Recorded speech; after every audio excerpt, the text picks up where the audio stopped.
Welcome everyone those who are preparing for ICAR net agriculture statistics. आज का video हमारा second part है, जहां पे हमने यूनिट 2 से 500 क्वेश्चन सीरीज स्टार्ट किए थे। उस क्वेश्चन सीरीज़ के पहले पार्ट में हमने क्वेश्चन नंबर 1 to 25 तक कवर कर लिया है। आज के पार्ट में हम सिर्फ क्वेश्चन 26 to 35 तक करेंगे। आज का जो लेक्चर है वो थोड़ा मैथमेटिकल टाइप है, कैलकुलेटिव है, इसलिए हमने वीडियो ज़्यादा लंबा ना हो जाए इसलिए हमने सिर्फ 10 ही क्वेश्चन लिए हैं। तो चलिए आइए देखते हैं क्वेश्चन को वन बाय वन।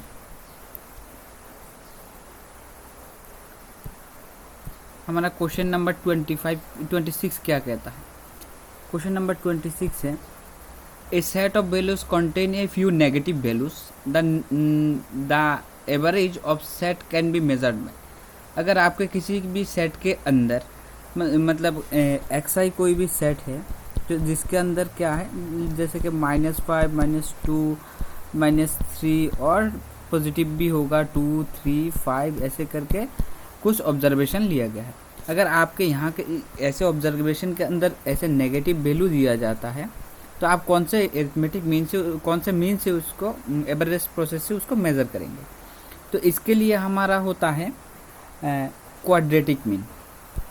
तो क्वाड्रेटिक मीन क्या होता है? क्वाड्रेटिक मीन को हम रूट मीन ऑफ स्क्वायर से भी जानते हैं, RMS से भी जानते हैं, जिसको कैसे लिखा जाता है, जिसको square root of 1/n summation xi square. ये xi स्क्वायर करने से क्या होता है, आपका जो ये नेगेटिव है वो सब पॉजिटिव में चेंज हो जाता है। तो हम अगर नेगेटिव ऑब्जर्वेशन मिल रहा है और किसी भी मेज़र करना हो हमें एवरेज, तो हम कौन से मीन को लेंगे? हम क्वाड्रेटिक मीन को लेंगे। तो इसका ऑप्शन नंबर डी करेक्ट हो जाता है। तो चलिए हम क्वेश्चन नंबर 27 को देखते हैं। क्वेश्चन नंबर 27 जो है, इसमें बोला गया है the relation between arithmetic mean and quadratic mean. तो एरिथमेटिक मीन का तो हम लोगों को पता है, अगर हमारा x1, x2, x3 ऐसे करके xn सैंपल हैं तो हमारा क्या होता है कि उसके लिए जो मीन होता है x बार, उसे हम कैसे लिखते हैं, समेशन ओवर xi/n। अगर आप क्वाड्रेटिक मीन लिखते हैं तो उसका हो जाता है, अभी हमने देखा है कि क्वाड्रेटिक मीन है हमारा 1/n summation over xi square. तो ऐसे हमारा क्वाड्रेटिक मीन निकलता है। आप किसी भी सेट ऑफ ऑब्जर्वेशन ले लीजिए, xi इक्वल टू लेके आप 1, 2, 3 और माइनस नहीं मत लीजिए, क्योंकि आपको एरिथमेटिक मीन भी तो निकालना है। तो इसके लिए आप 5, 6 कुछ ऐसा ले लीजिए और लेके आप पहले एरिथमेटिक मीन निकालिए, उसके बाद क्वाड्रेटिक मीन निकालिए। हमेशा आपके ये रिलेशन सेटिस्फाई करेगा। मीन्स क्वाड्रेटिक मीन हमेशा एरिथमेटिक मीन से आपका बड़ा ही आएगा। ठीक है, तो हम क्वेश्चन नंबर 28 की तरफ मूव करते हैं। क्वेश्चन नंबर 28 क्या कहता है? क्वेश्चन नंबर 28 है, to know the trend of a time series data it is preferable type of average. तो आपका अगर टाइम सीरीज डाटा के एवरेज निकालने हो तो आप कौन से मीन यूज़ करेंगे, मतलब कौन से एवरेज प्रोसेस को आप यूज़ करेंगे। तो यहाँ पे आप लोग देखते ही बोल देंगे कि नहीं, मूविंग एवरेज होगा।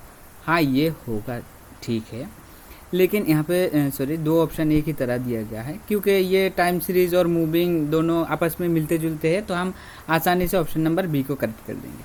लेकिन मूविंग एवरेज क्या होता है? मूविंग एवरेज में आपको मूविंग एवरेज जो है उसके थोड़ा कंसेप्ट बता देते हैं। उसमें क्या होता है, अगर आपके पास जैसे कि A, B, C, D, E ऐसे करके सेट ऑफ ऑब्जर्वेशन है, ग्रुप है, तो उनमें से आपको क्या करना है, आप सोचिए कि हम 3 को एक ग्रुप में ले लेते हैं, किसी भी 3 ऑब्जर्वेशन को एक ग्रुप में ले लेते हैं। तो उसके बाद हम मूविंग एवरेज कैसे निकालते हैं? मूविंग एवरेज पहले A + B + C/3।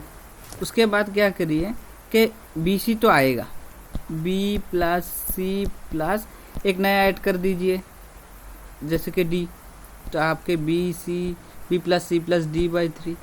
और उसके बाद फिर से ये 2 को ले लीजिए, एक छोड़ दीजिए, C + D + E/3। तो ऐसे हमारा मूविंग एवरेज कैलकुलेट किया जाता है।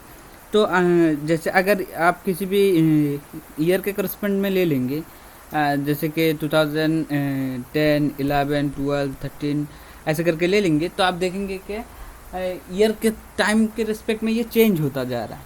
तो इसलिए हमारा जो है अगर टाइम के सीरीज़ के प्रेफरेबल करना चाहिए, प्रेफरेबल लेते हैं तो उस टाइप के एवरेज में हम मूविंग एवरेज को ही निकालते हैं। अब क्वेश्चन नंबर 29, क्वेश्चन नंबर 29 होता है a person has been deputed to find the average income of a factory employ to provided the correct picture of an average income he should find out. मतलब अब अगर आपके यहाँ पे कोई भी कंपनी है या कोई भी एजेंसी है, वहाँ पे जितने सारे एम्प्लॉय है उनके एवरेज निकालने हो, मतलब इनकम के एवरेज निकालने हो, तो कौन सा सबसे अच्छा रहेगा। तो इसके लिए यहाँ पे जो दिया गया है geometric, weighted mean, progressive mean, arithmetic mean. इस यहाँ पे वेटेड मीन अच्छा रहता है। क्यों वेटेड मीन अच्छा रहता है? क्योंकि वेटेड मीन में क्या होता है, अगर आपके सोचिए कि x1 कोई एम्प्लॉय है और x2 कोई एम्प्लॉय है, ऐसे करके xn एम्प्लॉय है, तो उनके करस्पेंडिंग में वेटेड मीन में क्या होता है कि उनके इनकम के लिए W1 लिखा जाता है और वेटेड मीन में ये W2 होता है और इसके लिए क्या होता है WN होता है। मतलब जितने भी ऑब्जर्वेशन होंगे उनके करस्पॉन्डिंग वेट गिवन होगा। तो इनमें वेटेड एवरेज कैसे निकालते हैं, वेटेड मीन कैसे निकालते हैं, और निकालने के लिए आपको क्या करना पड़ता है कि नहीं, जो एम्प्लॉय है उनसे उनका वेटेज को मल्टीप्लाई कीजिए, ऐसे करके x2 के साथ x2 के वेटेज को मल्टीप्लाई कीजिए और ऐसे सबको कीजिए, और डिवाइड में जो आता है वो आपका जितने भी सारे वेटेज है उनको सम कर दीजिए यहाँ पे। तो ऐसे हमारा वेटेड मीन निकल के आता है। तो सिर्फ तो इसलिए हमारा यहाँ पे अगर एम्प्लॉय के इनकम का करेक्ट पिक्चर निकालना हो तो हम वेटेड मीन को ही ज़्यादा प्रेफर करेंगे। चलिए, आई होप आपको समझ में आ रहा होगा। क्वेश्चन नंबर 30 की ओर चलते हैं। Harmonic mean of A number of observation is used when a small item have to give less weightage, a small item have to give greater weightage, a small item have to give no weightage। यहाँ पे क्या होता है कि हमारा option B correct हो जाता है। A small item have to give greater weightage. कैसे ग्रेटर वेटेज हो जाता है? क्योंकि हमको पता है कि हार्मोनिक मीन में 1/, करके ऑब्जर्वेशन लगता है। जैसे कि आप देखिए स्मॉल आइटम कैसे ग्रेटर वेटेज लेता है। अब 2 ऑब्जर्वेशन ले लीजिए, एक 5 ले लेते हैं, एक 6 ले लेते हैं। अगर हम 1/5 लेते हैं और 1/6 लेते हैं तो देखिए 1/5 मतलब स्मॉल ऑब्जर्वेशन है, लेकिन 1/, करने से इसका वैल्यू बड़ा आ जाता है। 6 यहाँ पे 6 बड़ा है, लेकिन 1/6 करने से देखिए इसका वैल्यू एज कम्पेयर टू 1/5 छोटा आ जाता है। तो मतलब 1/5 करने से बड़ा वाला छोटा वैल्यू देगा और 1/, करने से छोटा वाला बड़ा वैल्यू देगा। तो इस वजह से हमारा क्या होता है, स्मॉल आइटम, जो स्मॉल आइटम है वो ग्रेटर वेटेज गेन कर लेता है। सिर्फ इस वजह से हमारा हार्मोनिक मीन जो है यूज़ होता है। हार्मोनिक मीन में small item get greater weightage. तो आप क्वेश्चन नंबर 31 की ओर मूव करते हैं। ये देखिए क्वेश्चन नंबर 31 क्या कहता है। क्वेश्चन नंबर 31 में ऐसा एक क्वेश्चन किया था हम लोगों ने, जियोमेट्रिक मीन ऑफ, यहाँ पे नंबर दिया गया है। तो कितने नंबर है, हमारा जियोमेट्रिक मीन कैसे निकालता है, ऐसे निकालते हैं जियोमेट्रिक मीन। अगर आपके ऑब्जर्वेशन x1, x2 ऐसे करके xn ऑब्जर्वेशन है तो आपको इनके प्रोडक्ट निकालना होता है x2 xn to the power 1/n। तो ये ठीक है, लेकिन यहाँ पे कितने ऑब्जर्वेशन है, 4 है। तो हम कैसे करेंगे, 2, 4, 16, 32 जितने भी है इनको मल्टीप्लाई करना होता है और टू द पावर में क्या होता है, ऐसे इंटू करेंगे और पावर में 1/4 आ जाता है। मतलब 4th रूट निकालना होता है यहाँ पे। तो अगर आपको पता होगा, अगर हमारे पास कोई भी ऑब्जर्वेशन के लिए सिर्फ ऐसे दिया जाता है, जैसे कि रूट ओवर 25, तो हमारा क्या होता है कि इसको हम ऐसे भी लिख सकते हैं ना, 25 टू द पावर 1/2 क्योंकि रूट ओवर होगा तो 1/2 आएगा। अगर कुछ ऐसा दिया है कि 3 और यहाँ पे कोई नंबर दिया गया है तो उसे हम कैसे लिख सकते हैं, ऐसे लिख सकते हैं x टू द पावर में 1/3 करके लिख सकते हैं। तो अगर आपके यहाँ पे n होगा तो ऐसे लिख सकते हैं x, तो इसको हम x to the power 1/n करके लिखते हैं। तो तब आपका क्या होता है, अगर रूट ओवर है तो रूट ओवर होने से क्या होता है कि अगर 2 फैक्टर होता है तो एक बाहर निकल के आता है। लाइक आपको रूट ओवर ऑफ 25 होगा तो यहाँ में क्या होता है कि 5 × 5 लिख सकते हैं, तो वहाँ से एक 5 बाहर आता है। अगर आपके यहाँ पे क्यूब रूट लिखा गया है कि क्यूब रूट ऑफ 27, और ऐसे भी लिखा जा सकता है 27 टू द पावर 1/3, तो आपको क्या करना होता है कि यहाँ पे अगर कितने होते हैं कि क्यूब रूट निकालने के लिए ऐसे, तो 27 को करेंगे तो 3 3 3, तो यहाँ से एक निकल के बाहर आएगा। अगर यहाँ पे 4 है तो 4 में से एक निकल के बाहर आएगा। तो हमारे इस ऑब्जर्वेशन में ऐसे 4 है, तो मतलब सेम टाइप के 4 ऑब्जर्वेशन में से एक बाहर निकल के आएगा। तो हम देखते हैं, तो मतलब हमारा ये कुछ ऐसा आ जाता है 4th रूट ऑफ यूनिटी, जहाँ पे हमारा क्या होता है 2। 4 के लिए जो 4 है उसको हम क्या लिख सकते हैं 2 × 2। जो 16 है उसको हम क्या लिख सकते हैं 2 × 2 × 2। और जो 32 है उसके लिए हम 5 लिख सकते हैं, मतलब 2 को 5 बार मल्टीप्लाई करने से 32 आ जाएगा। अब कितने में से एक निकल सकता है, 4 में से एक निकल के बाहर आएगा, तो 2। इस चारों में से फिर एक निकल के बाहर आएगा, फिर बाकी बचे कितने, यहाँ पे और 4 बच गए, तो उसमें से एक निकल के बाहर आएगा। तो मतलब हमारा जो जियोमेट्रिक मीन आता है वो आ जाता है 8। आपको मल्टीप्लाई करने में एक बड़ा नंबर आएगा, उसको 4th रूट ऑफ यूनिटी करने में फिर इसको फैक्टराइजेशन करना पड़ेगा। इससे तो अच्छा है पहले इसका फैक्टराइजेशन कर ले और आसानी से बाहर निकाल ले। तो इस प्रोसेस से आप बहुत आसानी से जियोमेट्रिक मीन, चाहे जितने भी नंबर का मल्टीप्लाई दिया हो, आप आसानी से कर पाएंगे। तो यहाँ पे किसी भी एक ऑप्शन को आप 8 लिख दीजिए और उसको करेक्ट कर दीजिए। ऑप्शन गलत है एक्चुअली, तो हमारा जो करेक्ट आंसर है वो है 8। चलिए हम नेक्स्ट क्वेश्चन पर मूव करते हैं।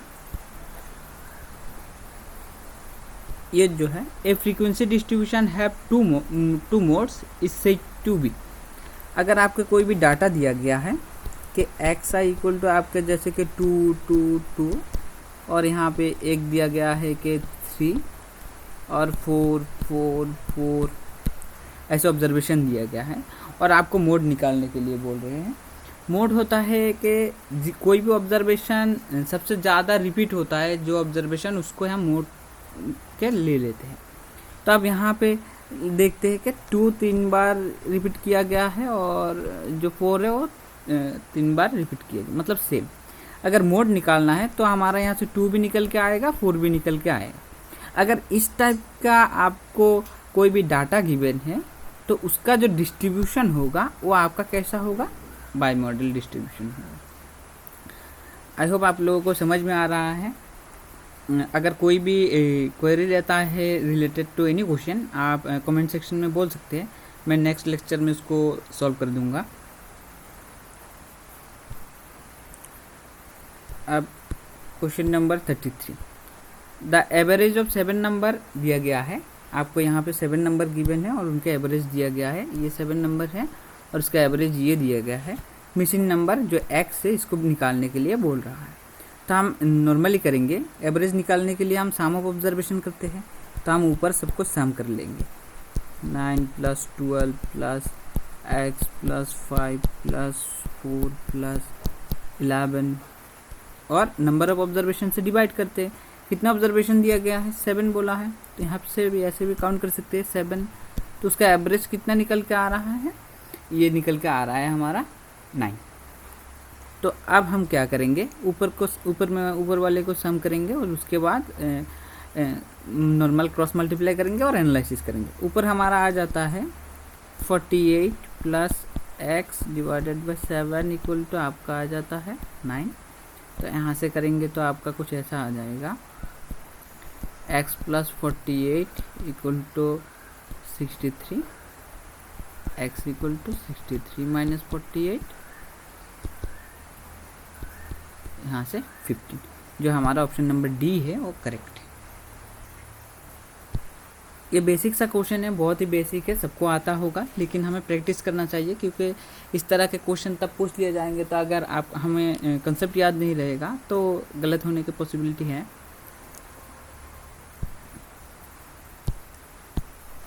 अब क्वेश्चन नंबर 34 दिया गया है। क्वेश्चन नंबर 34 जो है उसमें गिवन है if the value of x, अगर कोई वैल्यूज ऑफ एक्स मतलब कोई भी एक डाटा सेट है जिसके अंदर एक्स के अंदर बहुत सारे ऑब्जर्वेशन है, और वहाँ से क्या दिया गया है, arithmetic mean and harmonic mean दिया गया है और जियोमेट्रिक मीन निकालने के लिए बोला गया है। तो हमें पता है जियोमेट्रिक मीन, हार्मोनिक मीन और अरिथमेटिक मीन का एक रिलेशन होता है। जियोमेट्रिक मीन इक्वल टू हम arithmetic mean into harmonic mean करके निकाल सकते हैं। Equal geometric mean equal to square root of arithmetic mean into harmonic mean. तो हम यहाँ पे वैल्यू पुट कर देंगे, बहुत आसानी से निकल जाएगा आपका। सिर्फ आपको ये रिलेशन पता होना चाहिए। 25 इंटू 9, तो इस यहाँ पे अंदर फैक्टराइजेशन कर लेते हैं। 5 इंटू 5 इंटू 3 इंटू 3, क्योंकि ये रूट ओवर है तो 2 में से एक बाहर निकल के आएगा 5, ये 3 में से एक बाहर निकल के आएगा, ये आ गया हमारा 15। तो हमारा करेक्ट आंसर जो है वो बी है। आपको इस रिलेशन को भी याद रखना है, क्योंकि बहुत टाइम आपको दिया जाएगा M G M H M given है और इनमें से एक रिलेशन गिवन होगा, 4 ऑप्शन, उसमें से कोई भी ऑप्शन इसको लिख दिया जाएगा और पूछेगा कि कौन सा ऑप्शन करेक्ट है। तो आप ये रिलेशन भी याद करके रखिए। तो ये हमारा क्वेश्चन नंबर 34 हो गया।